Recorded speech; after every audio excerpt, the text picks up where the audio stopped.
Hello, good day everyone. So this video lesson is all about random variable. So what is random variable? So a random variable is a function that associates a real number to each element in the sample space. So it is a variable whose values are determined by chance. It is typically denoted by a capital letter, okay, usually, yan, yung X, okay? So, for you to fully understand that, we will have a sample, of course, an example for that.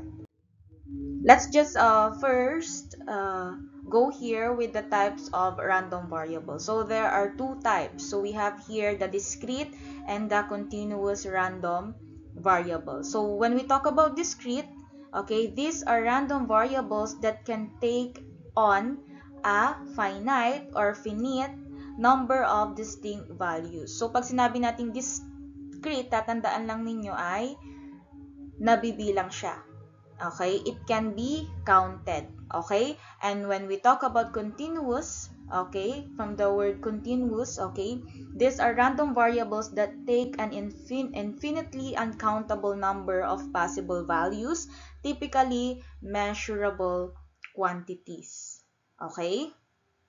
So, para mas maintindihan, okay, let's have this one. Ayan.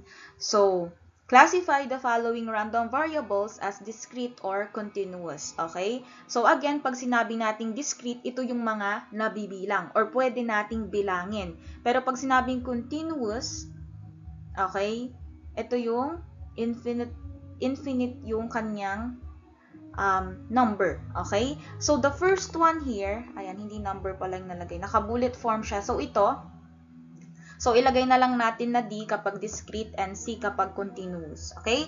So, the number of defective computers produced by a manufacturer.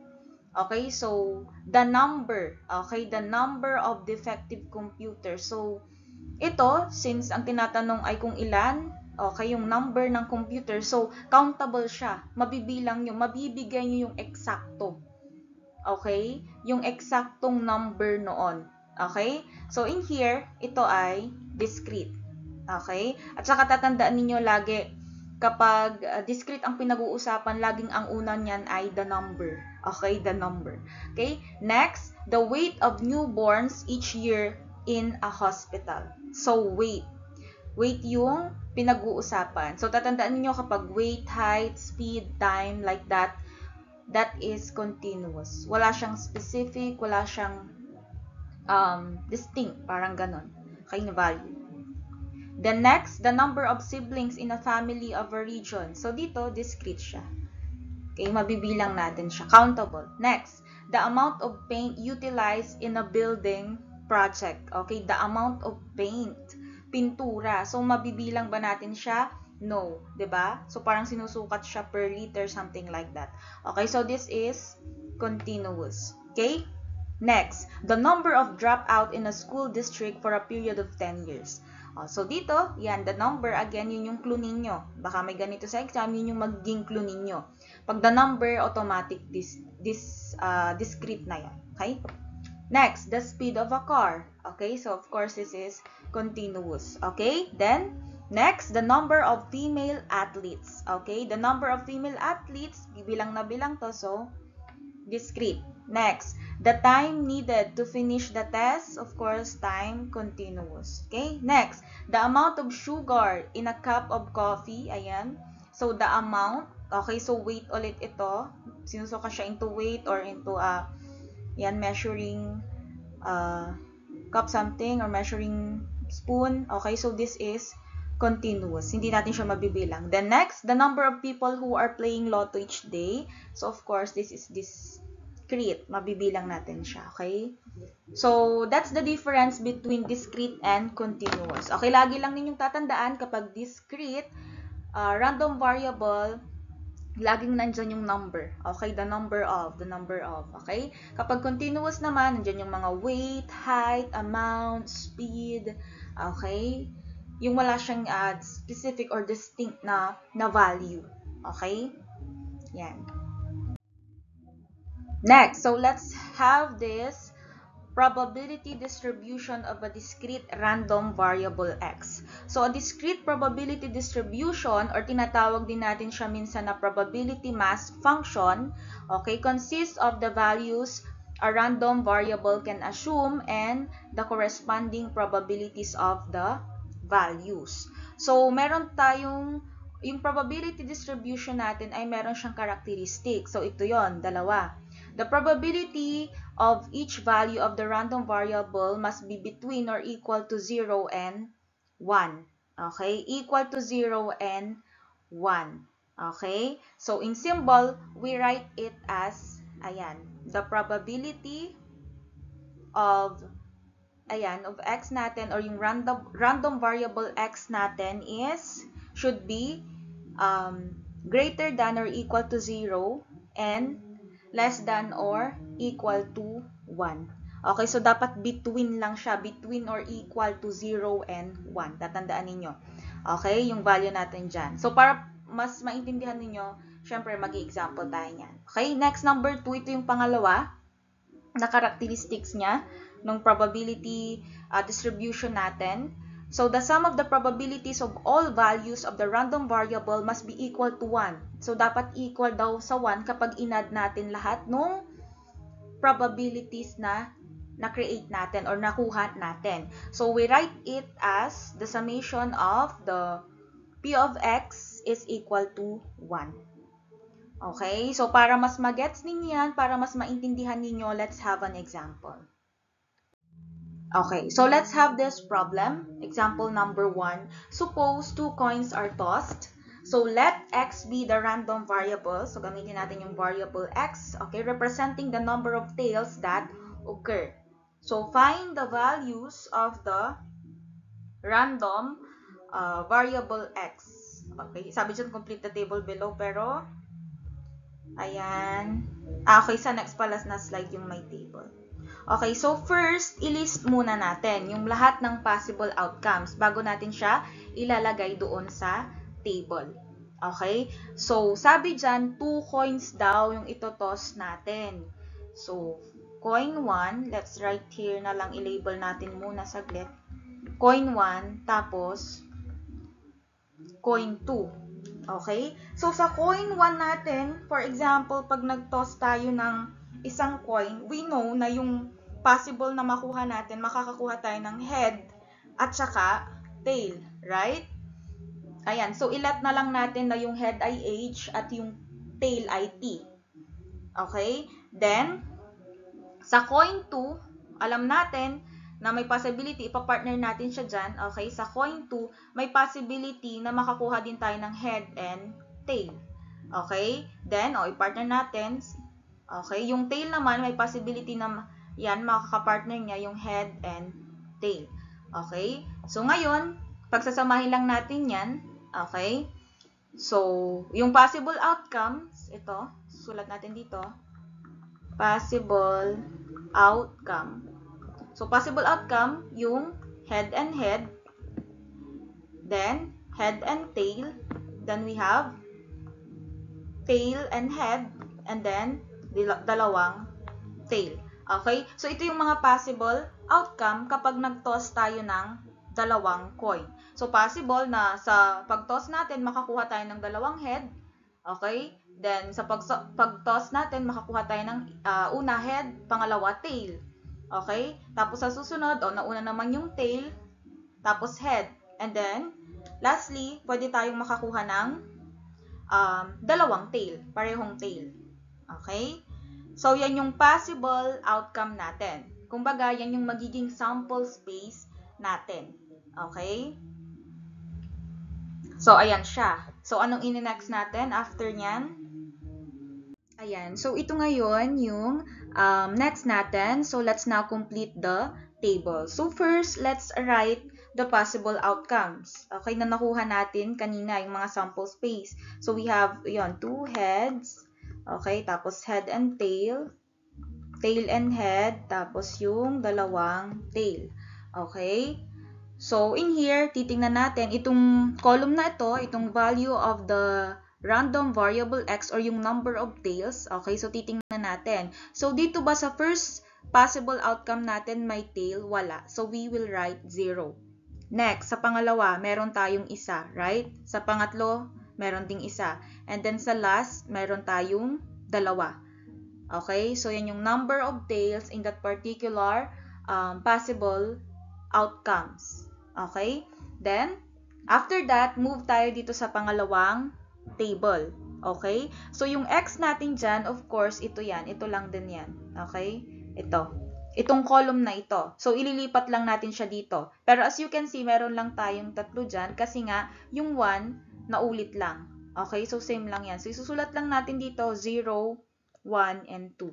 Okay? So, kapag naulit na yung nandito sa x natin na nakuha natin doon sa may possible outcome, then, i-write lang natin siya as 1. Okay?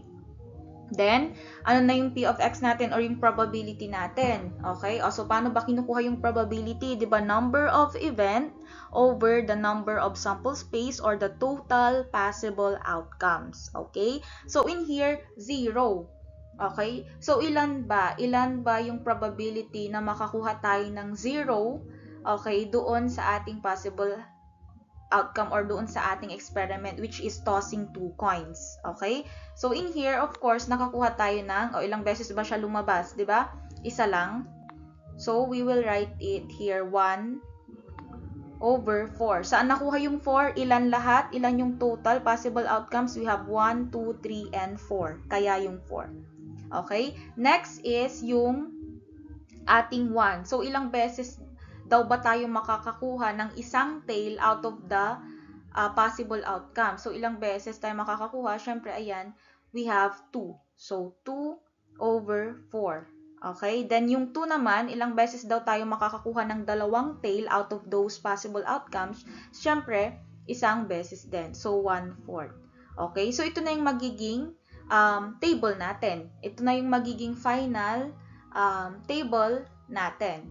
So, for 0, we have probability of 1/4, okay, or 25%, yan, pag kinonvert. And then, for 1, we have 2/4 or 50%. And then, yung for 2 natin is 1/4 or 25% then. So, paano ma-check kung valid yung probability natin, yung table natin? Okay, so, kailangan daw, pag inad mo daw to, gaya nung sabi natin kanina, may characteristics siya na, okay, pag inad mo daw to, summation of P of X is equal to 1. So, pag inad mo ba to, 1/4 plus 2/4, so ilagay lang natin dito, 1/4 plus 2/4 plus 1/4, mag-i-equal ba siya sa 1? Tingnan natin. So, since magkakapareha sila ng denominator or similar fraction sila, madali na lang kasi ikakopy lang natin yon, yung denominator nila. Then, i-add lang natin lahat ng nasa taas or yung tinatawag natin na numerator. So, 1 plus 2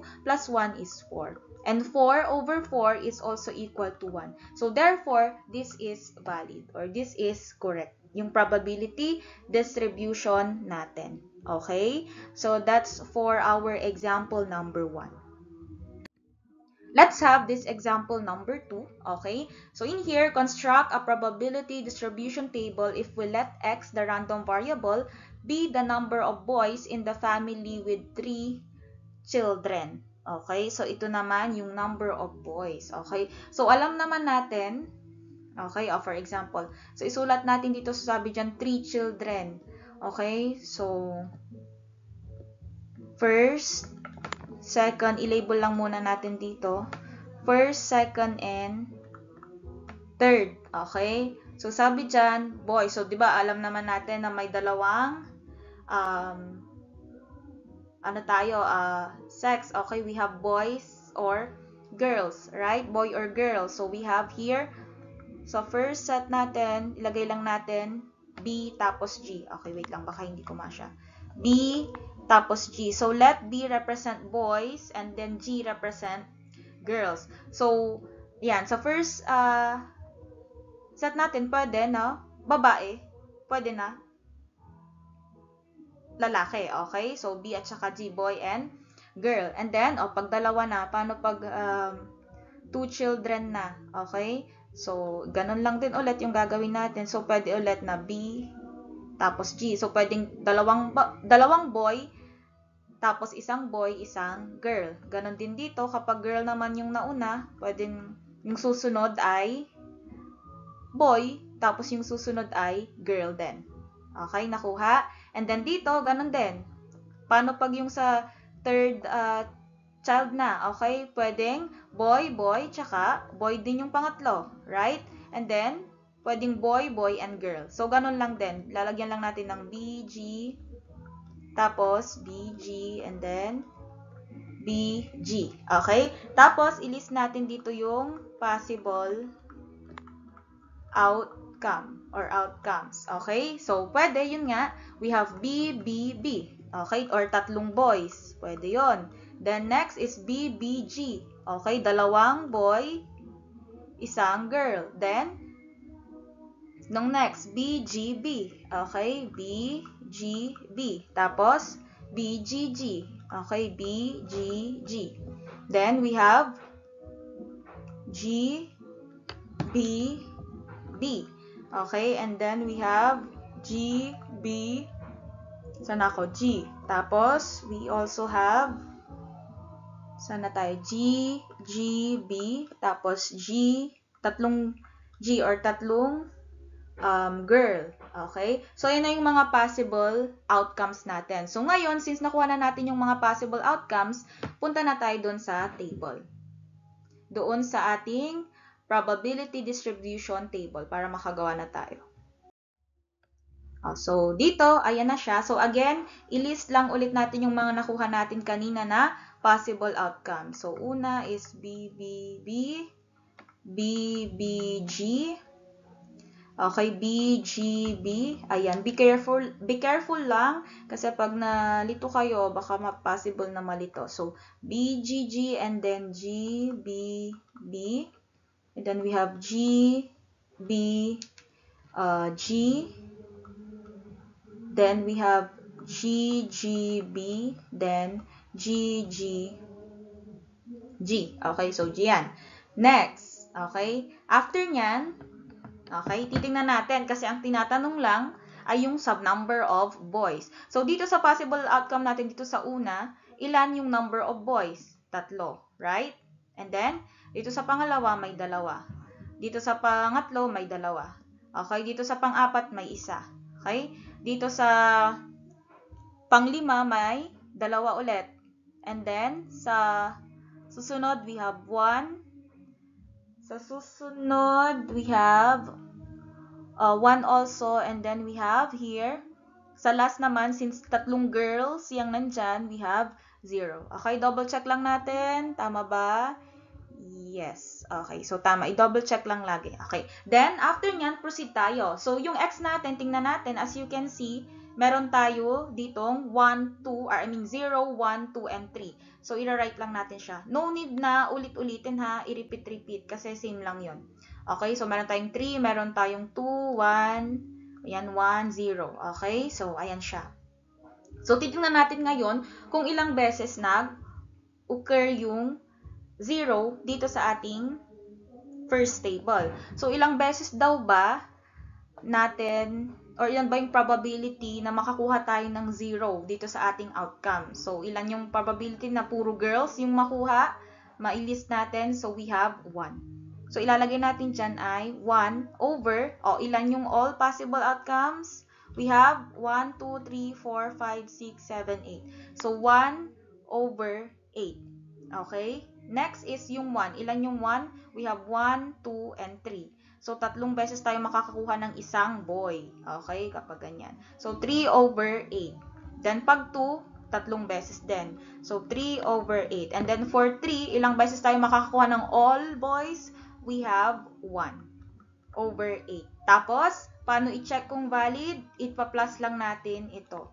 Okay, ipa-plus lang natin, i-add lang natin 1, 8 plus 3, 8 plus 3, 8 plus 1, 8. Okay, so since similar fractions, bring down nyo lang or copy nyo lang yung denominator, then add the numerator. So 1 plus 3 plus 3 plus 1 is 8 or equal to 1. So therefore, the sum of our P of x is equal to 1, therefore this is valid or this is correct. Okay, so that's it for the random variable and probability distribution table. Thank you!